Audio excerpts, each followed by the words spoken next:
Graça e paz, amados irmãos. É um prazer ter você aqui com a gente. Nesse formato um pouco diferente, mas nós cremos que Deus ele vai falar ao seu coração, ainda assim, através da sua palavra. E eu quero convidar você, para iniciar essa palestra, a abrir a sua Bíblia. Livro de Êxodo, capítulo 20, versículo 2, que diz assim o texto: Eu sou o Senhor, o teu Deus, que te tirou do Egito, da terra da escravidão. A nossa palestra hoje, ela está focada no tema a quem Deus entrega a lei. E nós vamos dissecar e ver alguns tópicos, né? E vamos ver também por que Deus entrega a lei. Vamos entender a pureza e a seriedade da lei de Deus. E, por fim, entender qual deve ser o relacionamento entre o cristão salvo pela graça e a lei. Ok? Então, eu quero começar essa reflexão com você, lembrando que essa é a quarta palestra da série, o Evangelho, né? E que nós, então, estamos dentro de uma construção para que a gente possa entender o Evangelho de Jesus Cristo, o Evangelho da graça, ao salvo pela graça. Mas antes a gente precisa entender, então, um pouco da lei, e a gente vai começar tentando entender e compreender para quem Deus entrega essa lei. Pois bem, Deus ele entrega essa lei a um povo que havia vivido no cativeiro do Egito durante 430 anos. É preciso que a gente recorde, a gente retome a história desse ponto, entendendo que os hebreus eles chegam no Egito como uma família, na época de José, você lembra disso? José, então, ele recebe seu pai e seus irmãos na terra do Egito. Eles chegam lá por volta de 70 pessoas, mais ou menos, e eles chegam enquanto família e ali eles se estabelecem, porque uma fome muito severa havia afetado aquela região, toda aquela região ali do Oriente Médio, e o Egito, por provisão de Deus através de José, havia estocado alimentos, então tinha se tornado celeiro do mundo. E Jacó e os seus filhos eles vão então até o Egito em busca de alimentos e, para sua surpresa, encontram então José como governador do Egito. É claro que a gente não acredita em coincidências, né? Mas Deus ele havia preparado esse projeto para a manutenção da sua promessa que havia sido feita a Abraão, de que a descendência de Abraão então seria incontável. Então, através de José, Deus põe em prática esse plano de manutenção dessa descendência, para que eles não morressem de fome na terra, mas que eles fossem e encontrassem abrigo no Egito. Só que, com o passar dos anos, o texto bíblico vai nos dizer que se levantou um rei que não conheceu a José, e com isso começou a ficar preocupado com o crescimento daquele povo estrangeiro, dos hebreus, dentro do Egito, porque eles podiam se aliar a tropas inimigas, a exércitos inimigos e começar então uma revolução de dentro para fora. Isso poderia então colocar em xeque toda a soberania do Egito. Isso trouxe uma preocupação aos reis da época e eles começaram a afligir então o povo. Você conhece essa história, né? Eu tenho certeza que você é aluno da escola dominical e você conhece muito bem essa história. E então começam a afligir o povo, impor trabalhos forçados e Deus ele vê e acompanha todo esse sofrimento, né? Então, com isso, Deus ele levanta Moisés, seu servo Moisés, né, para começar esse processo de libertação do Egito. E o povo, então, e aí você conhece a história, eu sei disso, né? Acontecem as 10 pragas, depois o faraó se rende então e liberta o povo, depois o faraó se arrepende e persegue o povo, a gente vai ter a travessia do Mar Vermelho, o Mar Vermelho se fechando, aquela coisa toda e consumindo o faraó e os seus exércitos, né? E então a peregrinação do povo ao deserto. Muito bem, toda essa introdução foi para a gente chegar aqui. Depois de 3 meses de caminhada, o povo então chega no deserto do Sinai, onde Deus chama Moisés ao alto do Monte Sinai para então entregar-lhe a lei. Mas o que isso representa para nós? Bom, é importante a gente entender que durante essa caminhada de 3 meses aproximadamente, que é o que o texto de Êxodo 19 vai nos falar, o povo já havia dado diversas demonstrações de como era então um povo obstinado, de como era um povo de dura cerviz, como vai nos dizer o texto bíblico, né? E a gente vai ver que os hebreus, Israel, já desde aquela época já havia desafiado, já vinha desafiando então as orientações que Deus dava por meio de Moisés, né? Você vai ver isso acontecer, por exemplo, no episódio do maná e das codornizes, né? Em que Deus ele fala, olha, não, você saia e colete o suficiente para um dia e não armazene para o próximo dia. No próximo dia Deus dará a provisão. Mas ainda assim aquelas pessoas, temendo ficar sem a provisão do maná, coletavam com sobras. E aí consumiam durante o dia e guardavam o suficiente para se alimentar no dia seguinte. Só que quando eu chegava no dia seguinte, esse maná que estava armazenado, ele apodrecia. Então você já via ali demonstrações de que o povo não seguiria plenamente as orientações de Deus. Já havia uma inclinação à desobediência. E era isso que precisava ser tratado. Moisés, então, ele chega aos pés do Monte Sinai, convoca o povo a uma consagração de 3 dias, e após esses 3 dias chama o povo para fora da tenda e mostra a eles o Monte Sinai. O Monte Sinai estava cheio de fumaça, a presença da glória de Deus já havia tomado aquele lugar. O povo então se enche de temor no coração, e é aí então que Moisés sobe e Deus lhe entrega a lei. E nesse texto que nós lemos, de Êxodo, capítulo 20, versículo 2, você vê uma clara demonstração que Deus ele estava se apresentando ao povo. Talvez o povo que tinha vivido durante esses 430 anos no cativeiro, ouvindo falar de quem era Deus, conhecendo Deus através dos relatos dos seus pais, dos seus avós, né, dos seus ascendentes, só que não tinha um conhecimento prático, assim como a gente vai observar, por exemplo, no episódio de Gideão, que ouvia falar, né, de Deus, dos seus feitos na antiguidade, mas não tinha um conhecimento de uma relação, de um relacionamento com Deus. O próprio Jó vai dizer isso, né, depois de toda aquela fase que ele vive na sua vida, ele vai falar, olha, antes eu te conhecia de ouvir falar, mas hoje os meus olhos te veem, hoje eu sei quem você é. E esse relacionamento com Deus é o que faltava. Eles haviam ouvido a história dos seus pais, de quem era Deus, haviam testemunhado as proezas de Deus durante a sua caminhada, né? A gente acabou de citar aqui, Maná e Codornizes, abertura do Mar Vermelho, mas de fato precisavam ser apresentados a esse Deus. E no versículo 2 a gente vê esse texto acontecer. Eu sou o Senhor, o teu Deus que te tirou do Egito, da terra da escravidão. Deus então ele se apresenta a esse povo que precisava conhecer o Deus a quem ele servia. Quando a gente volta no capítulo 19, e a gente vai voltar aqui, no capítulo 19 do Êxodo, no versículo 5, nós vemos que Deus, ele, através de Moisés, propõe uma aliança ao povo. Vamos lá, vamos no texto, Êxodo, capítulo 19, versículo 5. Agora, se me obedecerem fielmente e guardarem a minha aliança, vocês serão o meu tesouro pessoal entre todas as nações. Versículo 6. Embora toda a terra seja minha, vocês serão para mim um reino de sacerdotes e uma nação santa.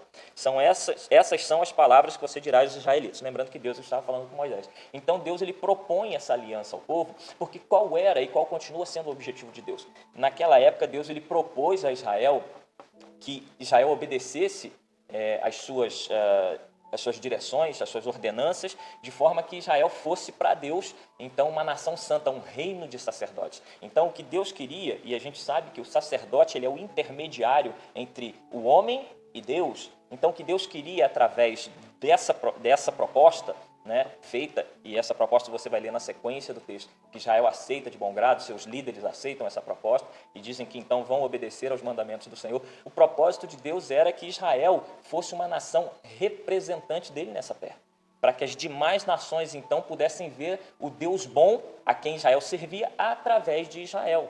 Por isso então Deus ele entrega a lei para que Israel pudesse caminhar nesses passos e representar então e demonstrar quão grande e quão bom era o Deus a quem eles serviam.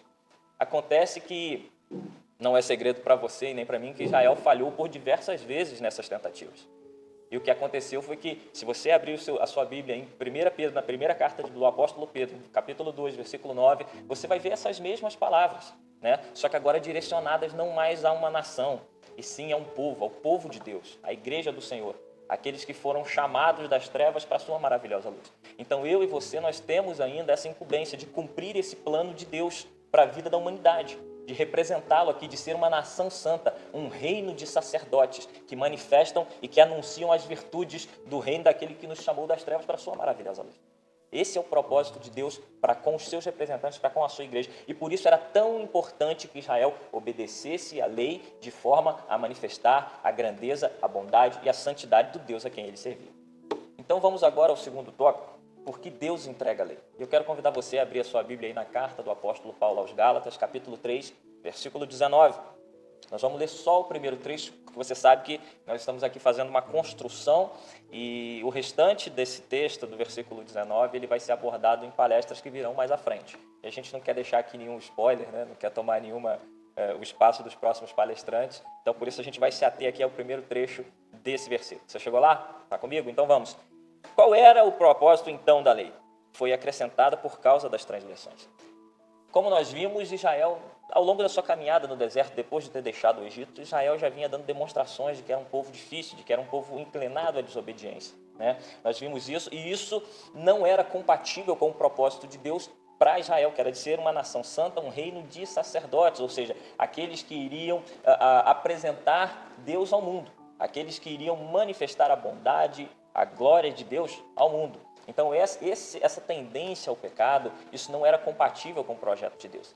E é interessante a gente notar que o homem, ele então, mesmo sem saber, ele estava transgredindo a lei, uma lei que ainda não havia sido dada, né? Mas ele havia, através da sua rebelião causada pelo pecado, né? Sua rebelião interior, ele estava se afastando de Deus. O que o profeta Isaías vai nos falar no capítulo 59, versículo 2, ele vai dizer que as nossas iniquidades, elas fazem separação entre nós e o nosso Deus. Nosso pecado afasta Deus de nós. E como nós sabemos, o Deus Emanuel sempre teve por propósito viver entre o seu povo, viver no meio do seu povo.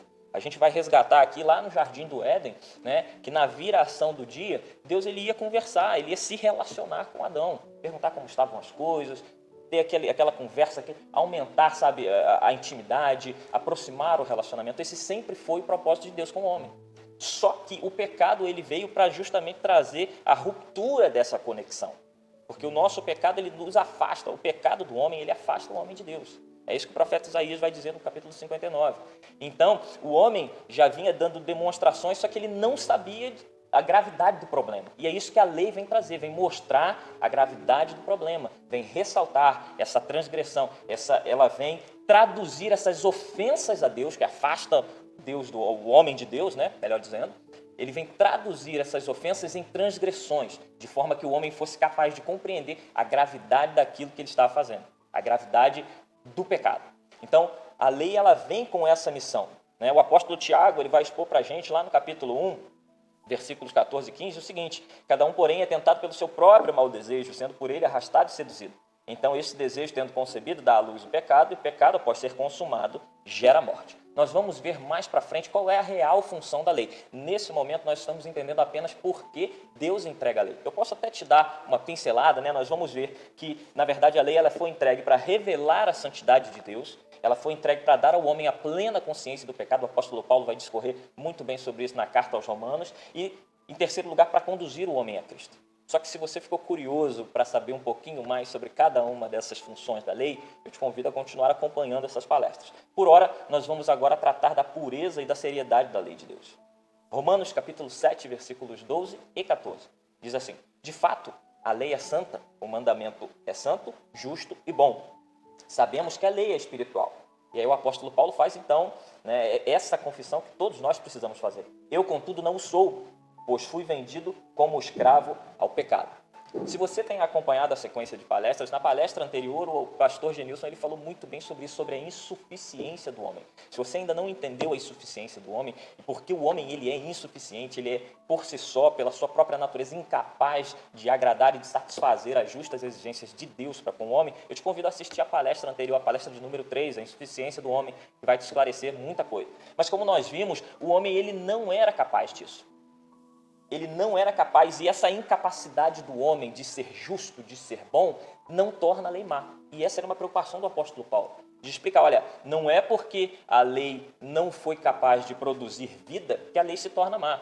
Na verdade, de fato, a lei ela foi incapaz de produzir vida porque ela estava enfraquecida pela carne, pela nossa carne. Mas isso também é um tema para uma outra palestra. O que a gente precisa entender agora é que a lei ela é boa. Só que ela trabalhada, digamos assim, pela carne, é que ela vai manifestar as transgressões. É que através dessa lei nós vamos entender que o homem, ele é sim, por si só, sem Deus, sem o Espírito Santo, sem a graça redentora, ele é incapaz de satisfazer as justas exigências de Deus, as justas exigências da lei. E isso torna a lei ruim, isso torna a lei má, não de forma nenhuma, né? A lei ela é pura, como o apóstolo Paulo vai nos falar aqui. O mandamento ele é santo, justo e bom. O que acontece é que assim como uma água cristalina ela é capaz de revelar as impurezas que talvez uma água turva não revele, a lei, ela por ser santa, por ser pura, ela manifesta a maldade que há no homem. Então, de forma nenhuma, a lei ela é ruim, a lei ela é má. A lei não pode ter para nós esse contexto de algo que veio para nos separar de Deus. Não, nada disso, de forma nenhuma. O que acontece é que a lei, ela para satisfazer as exigências de Deus, ela precisava de um homem perfeito. E o homem, ele, como nós vemos, né, como nós sabemos, desde o Éden ele estava corrompido pelo pecado e ele era incapaz de atender e de cumprir a lei que Deus havia dado. Mateus capítulo 5, o Evangelho segundo Mateus capítulo 5, versículos 17 e 18, a gente vê o próprio Jesus falando sobre a lei. Não pensem que vim abolir a lei ou os profetas. Não vim abolir, mas vim cumprir. Digo-lhes a verdade. Enquanto existirem céus e terra, de forma alguma desaparecerá da lei a menor letra e o menor traço, até que tudo se cumpra. Né? Então a gente não pode, sob a alegação de que a gente vive sob a graça e agora a gente não vive sob a lei, então desprezar completamente a lei. Né? A gente vê aí, por exemplo, que nós temos aquelas bibliazinhas pequenininhas, azulzinhas, que tem só o Novo Testamento, Salmos e Provérbios. Se eu não estou enganado, você deve saber melhor do que eu aí. Né? Como se todo o Antigo Testamento, a lei e os profetas, eles devessem ser esquecidos. Nada disso. Não é porque a gente vive, conforme vai dizer o apóstolo Paulo em Romanos, capítulo 6, que a gente vive debaixo da graça, não debaixo da lei, que o cristão hoje ele deve esquecer, desprezar a lei. Mas isso deve trazer uma dúvida no seu coração. Poxa, se eu sou salvo pela graça, se eu vivo pela graça e não vivo mais pela lei, como é que então deve ser o meu relacionamento com a lei? E essa é a crise que eu gostaria que você tivesse aí, de forma que a gente pudesse então, juntos, à luz da palavra, compreender como deve ser o relacionamento do salvo pela graça com a lei. Então a gente passa ao terceiro tópico, ao quarto tópico, na verdade, né? E como deve ser o relacionamento entre o salvo e a lei. Como deve ser o relacionamento entre o salvo e a lei? Bom, a gente vê e a gente percebe que o projeto de Deus ao longo da história, ao longo do tempo, ao longo das Escrituras, é se relacionar com o homem. O Deus Emanuel, ele promoveu várias maneiras, né? No Antigo Testamento, ele trouxe a lei para que o povo então pudesse se santificar e ele então habitar no meio do tabernáculo. E ele falava através dos seus profetas e através da lei com o homem. Então havia uma intermediação entre Deus e o homem, que eram a lei e os profetas. Né? Quando o verbo se faz carne e habita entre nós, como vai falar lá o apóstolo João, né? Esse relacionamento passa a ser direto através de Jesus, porque o verbo se esvazia da sua glória, assume forma de homem e começa a habitar no meio de nós. Né? E ali no dia a dia, no lidar com as pessoas, ensinando, né? Seja através de parábolas, seja através da vida prática cristã, mostrando aos seus discípulos como é que deveria ser a vida de um cristão, né? Tudo isso manifestando a glória de Deus através dos milagres, atendendo às necessidades do povo. O verbo habitou entre nós. Só que nós sabemos que Jesus ele veio cumprir um desígnio do Pai. E ele foi crucificado, derramou seu sangue na cruz do Calvário, e ao terceiro dia, para a glória de Deus e para a nossa alegria, né? Ele ressurgiu dentre os mortos, ele subiu ao céu, está à direita de Deus Pai, e hoje quem está conosco é o Espírito Santo, Deus Espírito Santo, que hoje habita dentro de nós. Esse Espírito Santo, esse Espírito que ressuscitou Jesus dentre os mortos, ele hoje está dentro de você. Né? Isso vem cumprir uma profecia que está lá na carta aos Hebreus, capítulo 8, eu queria que você abrisse comigo rapidinho, né? Hebreus, capítulo 8, versículo 10, que diz o seguinte, aqui o escritor de Hebreus ele está se referindo a uma promessa feita lá atrás de Jeremias, através do profeta Jeremias, capítulo 31. Essa é a aliança que farei com a comunidade de Israel depois daqueles dias, declara o Senhor. Porei minhas leis em sua mente e as escreverei em seu coração. Serei o seu Deus e eles serão o meu povo. Ninguém mais ensinará ao seu próximo, nem o seu irmão dizendo, conheça o Senhor, porque todos eles me conhecerão, desde o menor até o maior, porque eu lhes perdoarei a maldade e não me lembrarei mais dos seus pecados. Então é essa promessa que vem sendo cumprida com o Espírito Santo habitando dentro de nós. Então, como a gente deve se relacionar com a lei? Bom, a lei ela manifesta o caráter e a vontade de Deus para nós. A lei ela nos foi dada por Deus, através de Moisés, mas ela nos foi dada por Deus. Então nós que vivemos hoje não apenas para cumprir ou satisfazer exigências de forma que a gente alcance a salvação, que a gente vá morar no céu. Não, o cristão hoje ele não se preocupa em fazer aquilo que Deus espera dele por causa disso. Ele se preocupa em fazer aquilo que Deus espera porque ele ama o seu Senhor, porque ele quer agradar ao seu Senhor. E é nessa expectativa, e é com essa visão que nós estudamos as Escrituras, estudamos o Antigo Testamento. O apóstolo Tiago ele vai nos falar sobre isso. Deus ele não muda. Deus ele não muda como sombras inconstantes, nele não há variação, Deus é o mesmo. Então, à medida que nós conhecemos e prosseguimos em conhecer esse Deus, torna-se necessário conhecer o Antigo Testamento, conhecer a história do povo hebreu e conhecer a lei de Deus, porque ela revela a nós o caráter desse Deus que nós queremos nos relacionar e cada dia mais ter mais intimidade com ele. Então, é dessa forma que eu encorajo você sim a continuar estudando, não como algo que vá regrar a sua vida, não como algo que você se preocupe em cumprir e satisfazer para chegar à salvação, porque, meu amado, eu tenho uma notícia para você, nenhum de nós é e nem será merecedor dessa salvação, mas pela graça nós fomos salvos. Mas o estudo das Escrituras, da lei de Deus, vai nos fazer compreender melhor o Deus a quem servimos. e vai nos fazer nos relacionar de forma mais profunda e mais íntima com o nosso Deus. Então esse deve ser o seu relacionamento com Deus, com a lei de Deus hoje, na sua vida como cristão salvo pela graça. Eu desejo que o Espírito Santo, ele continue falando ao seu coração, e eu quero convidar você nesse momento a curvar a sua cabeça e a fazer uma oração comigo, para que essa mensagem, que falou tão profundamente ao meu coração, ela alcance também o seu coração, atinja também o seu coração, de forma que possa promover em você uma revolução no sentido de entender a liberdade para que Cristo te libertou. Curve a sua cabeça e vamos orar. Senhor, nós te louvamos, ó Deus, pela tua verdade revelada. Nós te agradecemos, ó Deus, porque a tua palavra ela é viva e eficaz. E nós queremos convidar a esse Espírito Santo que hoje habita dentro de nós, ao Deus Emanuel, a nos fazer compreender a tua verdade, os teus mistérios, ó Deus, que essa palavra, que é boa, ela encontre em nosso coração terra fértil e possa crescer e produzir frutos de arrependimento, que manifestem a tua glória e glorifiquem o teu nome, Pai. Que em nome de Jesus, cada um desses irmãos, esse irmão que está me ouvindo agora, Pai, ele possa ser alcançado pelo teu Espírito, que essa palavra ela possa trazer luz ao seu entendimento e que em nome de Jesus, esse amado irmão, ele possa então, Pai, agora liberto pela tua verdade, liberto pela tua palavra, Senhor, então viver uma vida plena contigo, uma vida de relacionamento profundo contigo, Pai. Em nome de Jesus, nós te louvamos porque sabemos que o Senhor tem o melhor para nós, que o Senhor tem grandes planos para nós, e nós te pedimos, realiza em nós e através de nós os teus planos e a tua vontade. É a nossa oração em nome de Jesus. Amém. Que Deus te abençoe e eu espero você na próxima palestra, na próxima terça-feira. Que Deus te abençoe em nome de Jesus.